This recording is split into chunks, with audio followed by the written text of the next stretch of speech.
হে everyone, আমি সীমন্তী। আজ থেকে আমি স্টার্ট করলাম 15 days mini blog challenge. But আমার মতো ল্যাথখোর মানুষের জন্য রোজ ভিডিও এডিট করে আপলোড করাটা একটু চাপেরই ব্যাপার।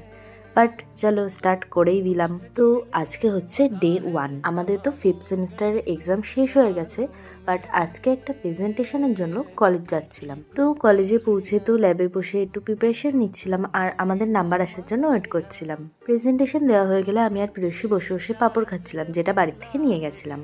তো আজকে বেশি লেট না করে বাড়ি যাওয়ার জন্য বেরিয়ে পড়লাম। অ্যাডামাসের সামনে থেকে তো সবসময় টোটো পাওয়াই যায়, বাট এই দুপুরবেলার টাইমটা অনেকক্ষণ ওয়েট করতে হয় টোটো ছাড়ার জন্য। তো ট্রেনে করে টাকি স্টেশনে নেমে গ্যারেজ থেকে সাইকেলটা নিয়ে চললাম বাড়ি এসে তো ফ্রেশ হয়ে বসে পড়লাম লাঞ্চ করতে।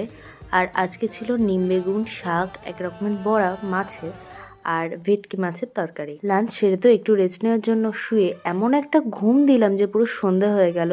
তো উঠে দেখি মা পিৎজা বানানোর জন্য সব প্রিপারেশন করছে, তো আমিও মার হাতে হাতে একটু হেল্প করে দিচ্ছিলাম। বাড়িতে পিৎজা সসটা শেষ হয়ে গেছিলো আর নিয়ে আসার কথাও খেয়াল ছিল না।